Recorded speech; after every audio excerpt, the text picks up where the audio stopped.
الحمد لله وكفى وسلام على عباده الذين اصطفى اما بعد. محترم بھائیو، بزرگ اور عزیزو، حضرات علماء کرام اور اسٹیج پر ذمہ داران حضرات، وقت اس وقت کافی ہو چکا ہے اور رات بہت بڑی ہو گئی ہے، اور میں جلدی سونے کا عادی ہوں، اور یہی بات آپ سے بھی کہتا ہوں. اللہ کے رسول صلی اللہ علیہ وسلم کو جن کی تربیت کے بارے میں مجھ سے آپ سے کہا گیا ہے، رسول اللہ صلی اللہ علیہ وسلم کو عشاء کے بعد بات کرنا پسند نہیں تھا. یہی وجہ تھی کہ حضرت عمر بن خطاب رضی اللہ عنہ اپنے زمانے خلافت میں کوڑا لے کر پھرتے تھے. عشاء کے بعد کہ کوئی بات کرنے والا، گھومنے والا مل جائے تو اس کو کوڑا لگاتے تھے. عشاء کے بعد اسلام نے جو تعلیم دی ہے اور اللہ کے نبی صلی اللہ علیہ وسلم نے جو سنت طریقہ سکھایا ہے وہ یہ ہے کہ عشاء کے بعد کوئی بات نہ کی جائے. عشاء کے بعد فوراً آرام کیا جائے اور جلدی سویا جائے اور جلدی اٹھا جائے. یہ اللہ کے نبی کی سنت ہے اور اسی پر صحابہ چلے اور اسی پر تابعین چلے. آج اس سنت کے پس منظر میں آپ دیکھ لیں اس پر عمل ہوتا ہوا کہاں عمل ہو رہا ہے. آج مسلمانوں کے معاشروں کو، محلوں کو دیکھیں، غیروں کے محلوں کو دیکھیں.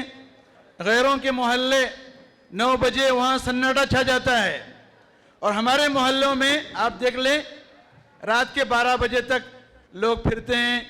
اس کا نتیجہ یہ ہے فجر کی نماز ہمارے نوجوان فجر کی نماز میں غائب نظر آتے ہیں، فجر کی نماز میں تھکے نظر آتے ہیں.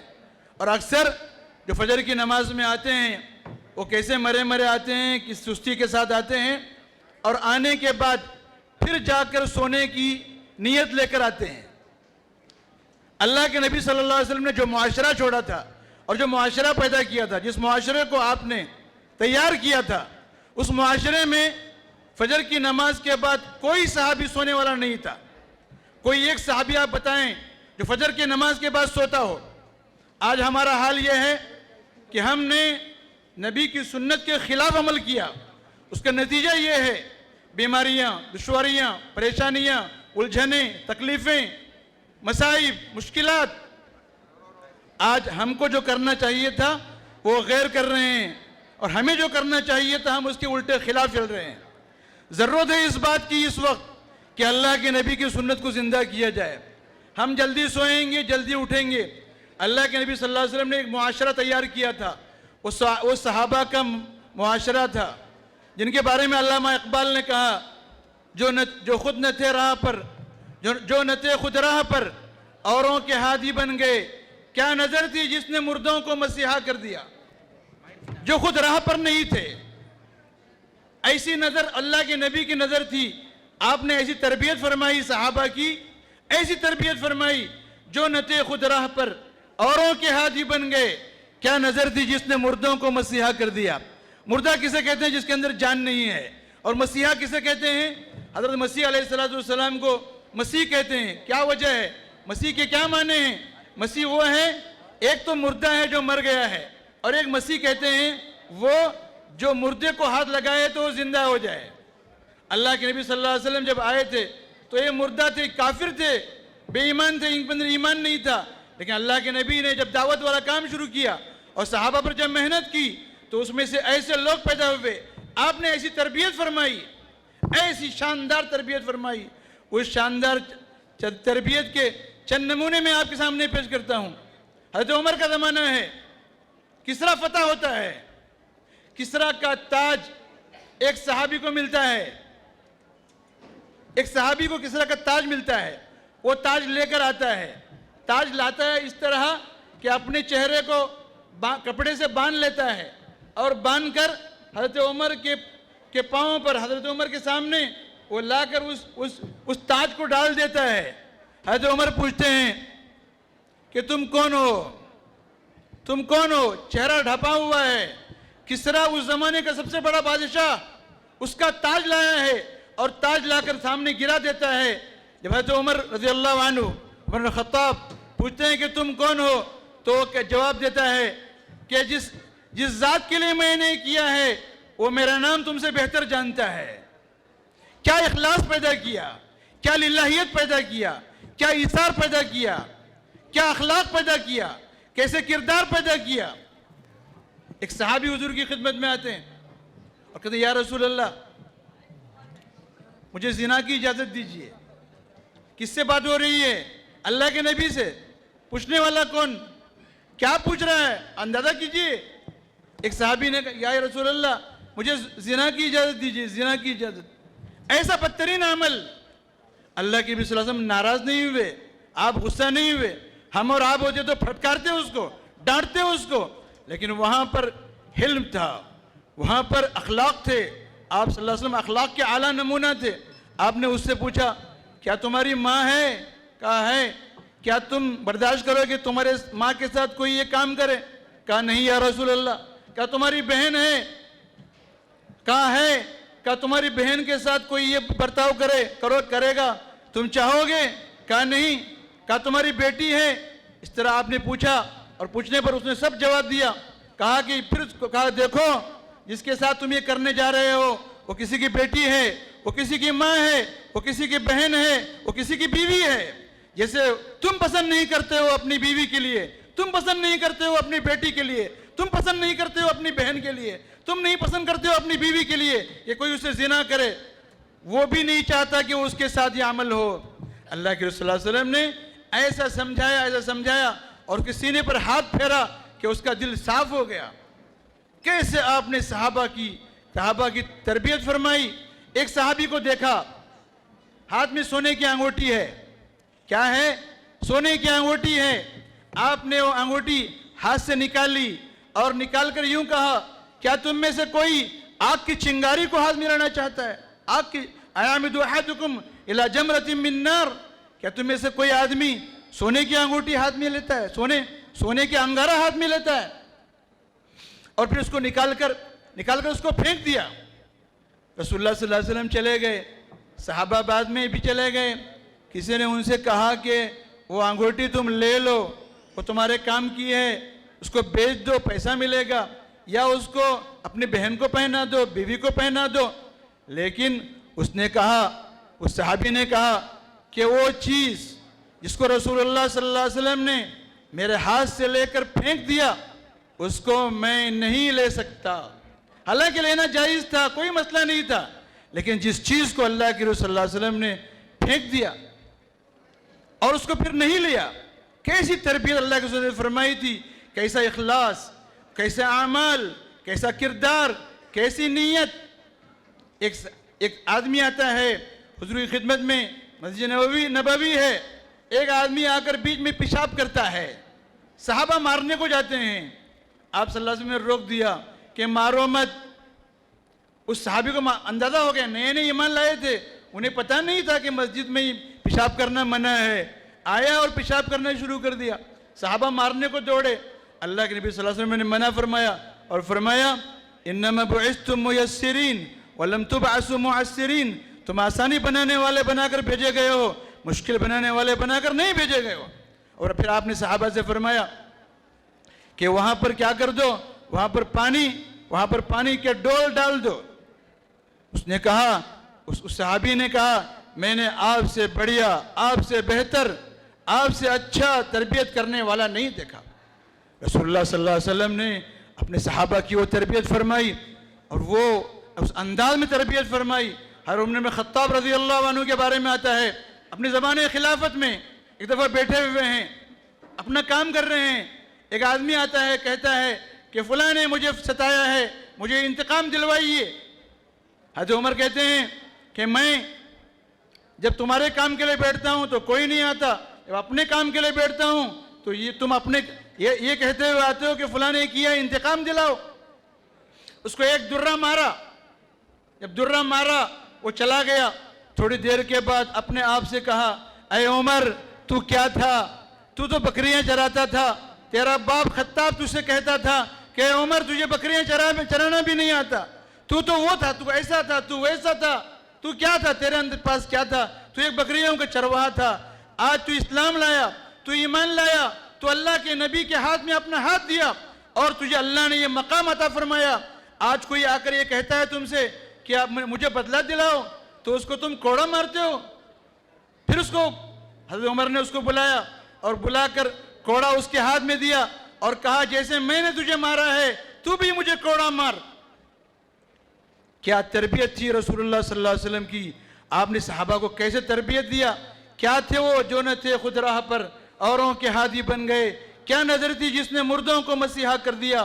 وہ مردے تھے لیکن انہیں صرف زندہ ہی نہیں کیا بلکہ ایسا کیا کہ جہاں بھی وہ گئے، جس ملک میں گئے، جس علاقے میں گئے، جس خطے میں گئے، دنیا کے جس چپے میں گئے، ایمان کو لے کر گئے، اعمال کو لے کر گئے، اخلاق کو لے کر گئے، کردار کو لے کر گئے۔ ان کو لوگ دیکھ کر ایمان لاتے تھے، ان کو لوگ دیکھ کر ایمان قبول کرتے تھے۔ میرے بھائیو، بزرگ، عزیزو، اللہ نے ہمیں ایسا نبی عطا فرمایا، اس کا ہر کام نمونہ ہے، اس کا سونا بھی نمونہ، اس کا کھانا بھی نمونہ، اس کا پینا بھی نمونہ، اس کی خلوت بھی نمونہ، اس کی جلوت بھی نمونہ، اس کی معاشرت بھی نمونہ، اس کے معاملات بھی نمونہ، اس کی عبادات بھی نمونہ، اس کا اخلاق و کردار بھی نمونہ، خوشی بھی نمونہ، غم میں بھی نمونہ، غصے بھی نمونہ۔ ایک دفعہ رسول اللہ صلی اللہ علیہ وسلم بیٹھے ہوئے تھے اور آپ غصے میں تھے، ایک صحابی آپ کی بات لکھ رہے تھے، ایک صحابی بیٹھے ہوئے تھے آپ کے الفاظ کو بول کو لکھ رہے تھے۔ ایک دوسرے صحابی نے اس سے کہا اللہ کے رسول صلی اللہ علیہ وسلم اس وقت غصے میں ہیں، اس وقت مت لکھو۔ اس وقت اللہ کے رسول نے فرمایا اس زبان سے جو بھی نکلتا ہے، چاہے غصے میں ہو، چاہے خوشی میں ہو، چاہے غم میں ہو، حالات کیسے بھی ہوں، وہی کے سوا نہیں نکلتا۔ اللہ نے اپنے نبی کے بارے میں کہا وَمَا يَنْتِقُ عَنِ الْهَوَىٰ إِنْ هُوَ إِلَّا وَحْيٌ يُوحَىٰ، زبان سے جو آپ کے نکلتا ہے وہ وحی نکلتی ہے۔ اس لئے علماء نے وحی کے دو قسمیں کی ہیں، ایک وحی مطلوع، ایک وحی غیر مطلوع۔ ایک وحی وہ جس کی تلاوت کی جاتی ہے اور ایک وحی وہ جس کی تلاوت نہیں کی جاتی۔ وہ وحی جس کی تلاوت کی جاتی ہے وہ قرآن پاک ہے، اور وہ وحی جس کی تلاوت نہیں کی جاتی وہ حدیث مبارکہ ہے۔ اللہ نے کیسا عظیم نبی ہمیں عطا فرمایا، کیسا عظیم الشان، کیسے بلند مرتبے والا، جس کا ادب کرنے اللہ نے ہمیں خود سکھایا۔ یا ایھا الذین آمنوا لا ترفعوا اصواتکم فوق صوت النبی ولا تجهروا له بالقول كجهر بعضكم لبعض ان تحبط اعمالكم وانتم لا تشعرون۔ اے ایمان والو، نبی کی آواز سے اپنی آواز کو اونچی مت کرو اور زور سے باتیں مت کرو، اور دیکھو جب وہ دعوت دیں تو ان کے گھر میں جاؤ اور وہاں مت بیٹھو، دعوت ہو جائے فَإِذَا طَعِمْتُمْ فَانْتَشِرُوا وَلَا مُسْتَأْنِسِينَ لِلْحَدِيثِ، باتیں کرتے مت بیٹھو، إِنَّ ذَلِكَ كَانَ يُؤْذِي النَّبِيَّ فَيَسْتَحْيِي مِنْكُمْ وَاللَّهُ لَا يَسْتَحْيِي مِنَ الْحَقِّ۔ یہ نبی کو یہ باتیں تکلیف دیتی ہیں، وہ تم سے شرماتے ہیں، اللہ حق سے نہیں شرماتا۔ میرے محترم بھائیو، بزرگ عزیزو، ہمیں اس نبی کی سنت کو اپنانا ہے، اپنے گھر میں، اپنے کاروبار میں، اپنے بازار میں، اپنی تجارت میں، اپنے کاروبار میں، اپنے معاملات میں، اپنے اخلاق میں، اپنی روزمرہ زندگی میں ہمیں اس نبی کی سنت سے کو چمٹانا ہے اور اس سے لگ جانا ہے۔ اللہ کے نبی کی صحیح محبت یہ نہیں ہے کہ بڑے جلسے کیے جائیں، اللہ کے نبی کی صحیح محبت یہ نہیں ہے کہ آپ بڑے اشعار کہیں۔ اشعار کہنا بھی اپنی جگہ جو ثواب کی بات ہے، بیان کرنا بھی ثواب کی بات ہے، لیکن اللہ کے نبی کی حقیقی محبت کیا ہے؟ اللہ کے نبی کی حقیقی محبت اللہ کے نبی کی صحیح اتباع ہے۔ من احیا سنتی فقد احبنی ومن احبنی کان معی فی الجنہ، جس نے میری سنت کو زندہ کیا اس نے مجھ سے محبت کی، اور جس نے ومن احیا سنتی کان معی فی الجنہ، جو مجھ سے محبت کرے گا، جو میری سنتوں کو زندہ کرے گا، وہ میرے ساتھ جنت میں ہوگا۔ اللہ کے نبی کی سنتوں پر عمل کرنے والے کیسے صحابہ تھی؟ صحابہ نے اللہ کے نبی کو کس طرح پر عمل کر کے دکھایا۔ حضرت حذیفہ ابن یمان ہیں، مشہور صحابی ہیں، صاحب سر رسول اللہ صلی اللہ علیہ وسلم، ان کا خطاب ہے، بہت بڑے ملک کو فتح کرتے ہیں، وہ روم تھا یا ایران تھا، بڑا ملک فتح ہوتا ہے، اور فتح ہونے کے بعد ملک کے فاتح دنیا کی سب سے بڑی طاقت کو فتح کیا اور وہاں کے ملک پر قبضہ کیا. وہاں کے لوگ، وہاں کے بڑے سربراہ عہدہ اور بڑے لوگ، بڑے رئیس لوگوں نے دعوت کی، اور جب وہ دعوت میں گئے، کھانا کھانے بیٹھے ہوئے ہیں، ہاتھ سے لقمہ گر گیا، لقمہ ہاتھ سے گر گیا. اس دربار میں، اس شاہی دعوت میں، ان بڑے بڑے لوگوں کے سامنے لقمے کو اٹھانے لگے اور اٹھا کر کھانے لگے. جب کھانے لگے تو لوگوں نے گھور گھور کر دیکھا کہ اس بڑے مجمع میں اور ایسی محفل میں جہاں ملک کے بڑے بڑے سربراہ عہدہ لوگ ہیں، بڑے بڑے رئیس اور بڑے بڑے امیر ہیں، یہ کیا کر رہے ہیں کہ لوگ گرا ہوا لقمہ اٹھا کر کھا رہے ہیں. جب لوگوں نے ان کو گھور گھور کر دیکھا تو اس وقت انہوں نے ایک تاریخی جملہ کہا. وہ جملہ ہمارے اور آپ کے دل پر لکھنے کے قابل ہے، وہ جملہ سونے کے پانی سے لکھنے کے قابل ہے. وہ ہمارے دل میں ثبت ہو جائے تو ہماری زندگیوں میں اللہ کے نبی کی سنت زندہ ہو جائے. پتہ ہے انہوں نے کیا کہا جب لوگوں نے ان کو گھور گھور کر دیکھا؟ کیا کہا؟ اَأَتْرُكُ سُنَّةَ حَبِيبِي لِهَؤُلَاءِ الْحُمَقَاءِ. کیسا جملہ! کیا میں اپنی نبی کی سنت کو چھوڑ دوں ان احمقوں کے لیے؟ کیا حوصلہ تھا ان کا، کیا محبت تھی ان کی، کیا طاقت اور قوت تھی ان کی، کیا یقین تھا ان کا، کیا جذبہ تھا ان کا، اور اللہ کے نبی کی اتباع کا کیسا جذبہ تھا کہ کسی کو کی پرواہ نہیں ہے، بڑے بڑے لوگوں کی پرواہ نہیں ہے. وہ ملک کے فاتح تھے، نبی کی سنتوں کو انہوں نے تھاما تھا. حضرت عثمان رضی اللہ عنہ صلح حدیبیہ کے موقع پر اللہ کے نبی صلی اللہ علیہ وسلم نے انہیں صلح کی بات کرنے کے لیے مکہ مکرمہ بھیجا تھا. آپ کو یاد ہو، معلوم ہو، حضرت عثمان کا زمانے جاہلیت میں بڑا مقام تھا. اللہ کے نبی صلی اللہ علیہ وسلم نے حدیبیہ کے موقع پر حضرت عثمان بن عفان رضی اللہ عنہ کو صلح کی بات کرنے بھیجا، اور جب بات کرنے بھیجا ہے ان کا کپڑا ٹخنوں سے اوپر تھا، کپڑا اوپر تھا، اور عربوں میں سردار ایسا کرتے تھے کہ ٹخنے سے نیچا پہنتے تھے. یہ ان کی سرداری کی علامت سمجھتے تھے، وہ اپنی بڑائی کی علامت. لوگوں نے، مکے کے لوگوں نے دیکھا یہ کپڑا کافی اوپر ہے، کیا بات ہے؟ کہا عثمان تمہارے پاس کپڑا نہیں ہے، یہ کپڑے کا کیا حال تم نے بنا رکھا ہے کہ کپڑا اتنا اونچا ہے؟ پتہ ہے کیا جواب دیا تھا عثمان نے رضی اللہ عنہ نے؟ کہا لوگوں یہ میرے نبی کا طریقہ ہے، یہ میرے کا نبی کا طریقہ ہے. وہ اپنے نبی کے طریقوں کو کسی حال میں چھوڑنے تیار نہیں ہوتے تھے. اور پھر کیا ہوا پتہ ہے آپ کو؟ جب وہ مکے میں گئے تھے، صلح کی بات کرنے کے لیے گئے تھے، لوگوں نے کہا طواف کر لیجئے، آپ حرم میں آئے ہیں، آپ طواف کر لیجئے، طواف کا موقع ہے. پتہ ہے کیا کہا؟ میرے نبی روکے ہوئے ہوں اور میں طواف کروں، کیا ایسا ہو سکتا ہے؟ کیا نبی کی محبت تھی! اللہ کے نبی صلی اللہ علیہ وسلم کے ساتھ جو صحابہ حدیبیہ میں رکے ہوئے تھے، ان میں سے بعض نے کہا حضرت عثمان تو بہت مزے میں ہوں گے، طواف کعبۃ اللہ کا طواف کر رہے ہوں گے. اس وقت اللہ کے نبی نے کہا مجھے یہ امید ہے کہ عثمان میرے بغیر طواف نہیں کرے گا. اور پھر جب لوگوں نے ان سے طواف کے لیے کہا اور انہوں نے کہا کہ میں اللہ کے نبی روکے ہوئے ہوں اور میں طواف کروں، یہ برداشت نہیں ہو سکتا ہے، تب کفار مکہ نے انہیں روک لیا.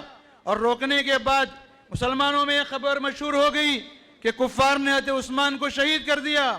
اور جب مسلمانوں میں یہ خبر پھیلی تو اللہ کے نبی صلی اللہ علیہ وسلم نے بیعت لی، 1400 صحابہ سے بیعت لی، اور اس بیعت کا اللہ نے قرآن پاک میں تذکرہ کیا. لَقَدْ رَضِيَ اللَّهُ عَنِ الْمُؤْمِنِينَ إِذْ يُبَايِعُونَكَ تَحْتَ الشَّجَرَةِ فَعَلِمَ مَا فِي قُلُوبِهِمْ فَأَنزَلَ السَّكِينَةَ عَلَيْهِمْ وَأَثَابَهُمْ فَتْحًا قَرِيبًا. لَقَدْ رَضِيَ اللَّهُ عَنِ الْمُؤْمِنِينَ. اللہ ان ایمان والوں سے راضی ہوا جو آپ کے ہاتھ پر بیعت کر رہے تھے. درخت کے نیچے بیٹھ کر 1400 صحابہ نے بیعت کی. کس بات پر جانتے ہیں؟ کس بات پر؟ موت پر بیعت کی، موت پر. یا تو رہیں گے یا تو مریں گے یا مکہ فتح کریں گے. جب کفار مکہ کو اس بات کا علم ہوا کہ ایسا بیعت ہوئی ہے تو لوگوں نے فوراً حضرت عثمان کو بھیج دیا. میرے بھائیوں، یہ محبت تھی اللہ کے نبی کی، یہ ان کا جذبہ تھا، یہ لگاؤ تھا. ایک صحابی تھے سمامہ ابن اسال، نام سنا ہوگا آپ نے. رسول اللہ صلی اللہ علیہ وسلم سریے بھیجا کرتے تھے. سریے کا مطلب فوج کی ٹکڑی بھیجا کرتے تھے، وہ جا کر کہیں حملہ کرتی تھی۔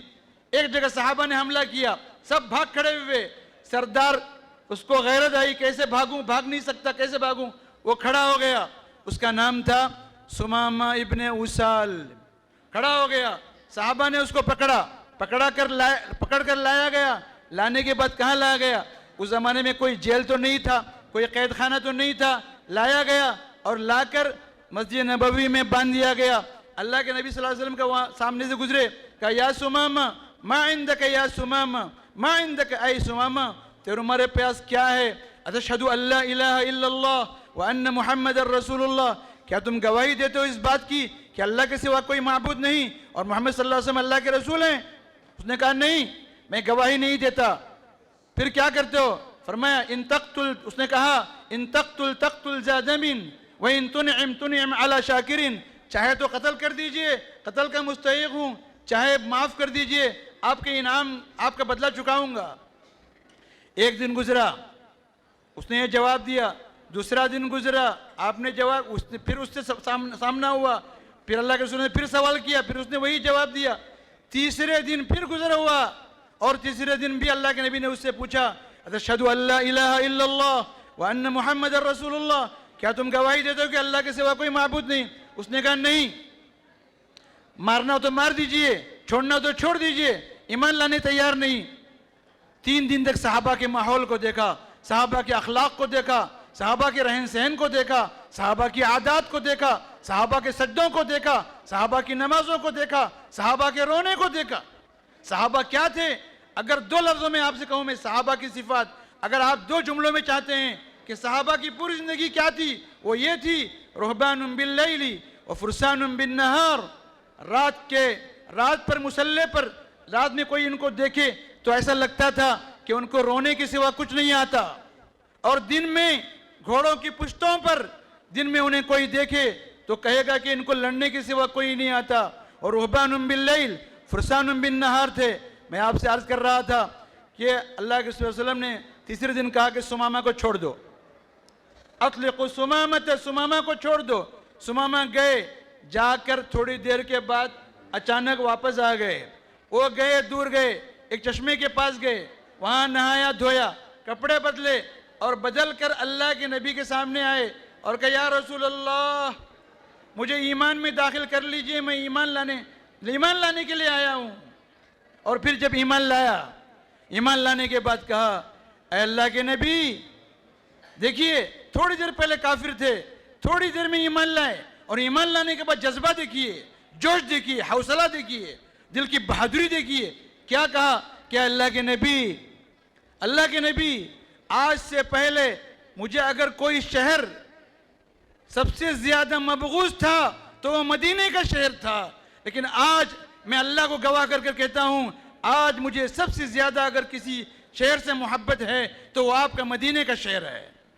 پھر کہا مجھے دنیا میں سب سے زیادہ بغض، مبغوض، نفرت مجھے کسی چہرے سے تھی تو وہ آپ کا چہرہ تھا، لیکن آج میں یہ کہتا ہوں کہ آج مجھے سب سے زیادہ محبت اگر کسی چہرے سے ہے تو وہ آپ کے چہرے سے ہے۔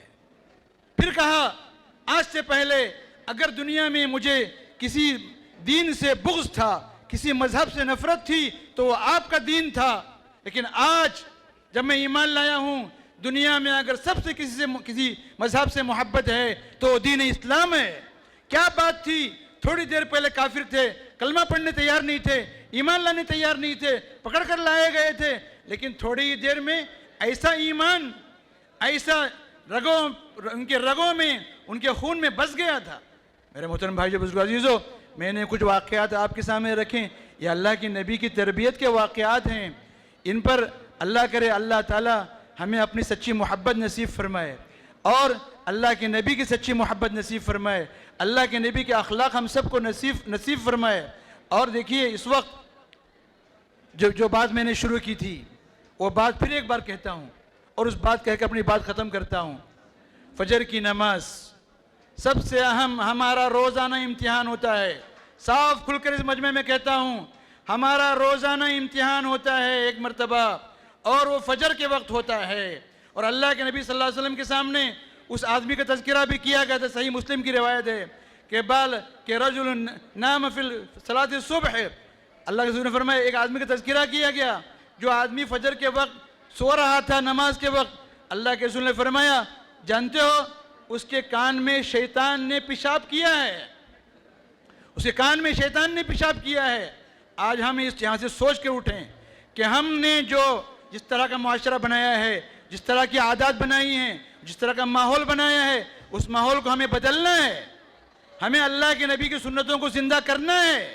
ہمیں اپنے معاشرے میں اللہ کے نبی کے اخلاق کو زندہ کرنا ہے. ہمیں جلدی سونا ہے اس نیت کے ساتھ کہ ہم تہجد میں اٹھیں گے. کم سے کم اگر تہجد نہیں ملی کم سے کم فجر کی نماز ضرور ملے گی. آج ہمارے چہرے مہرے دیکھیے، ہمارے اخلاق دیکھیے، ہمارے نوجوانوں کے بال دیکھیے.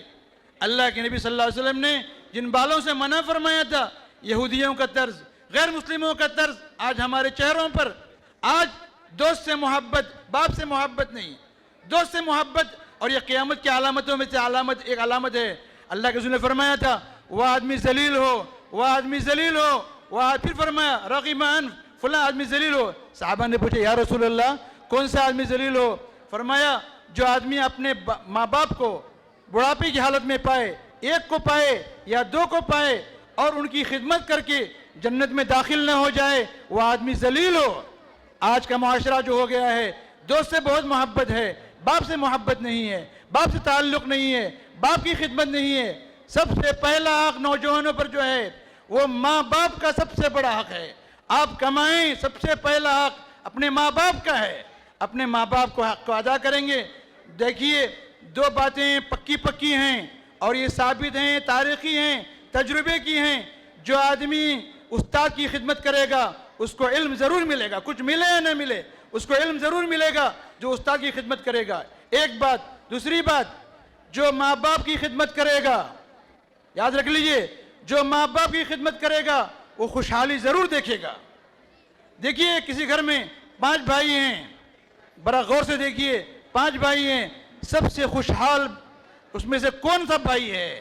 سب سے خوشحال بھائی وہ ہے جو ماں باپ کی خدمت کرتا ہے. اللہ تعالیٰ، میں نے بات بہت لمبی کی، بہت وقت ہو گیا تھا اور میرے ذہن میں کچھ باتیں تھیں. اللہ تعالیٰ ہمیں عزیز بیٹھنے کو قبول فرمائے، ہمیں نبی کی سنت پر عمل کرنے کی توفیق عطا فرمائے، نئے حوصلے اور نئی فیصلے لے کر ہمیں یہاں سے چلنے کی توفیق عطا فرمائے. وآخر دعوانا ان الحمدللہ رب العالمین.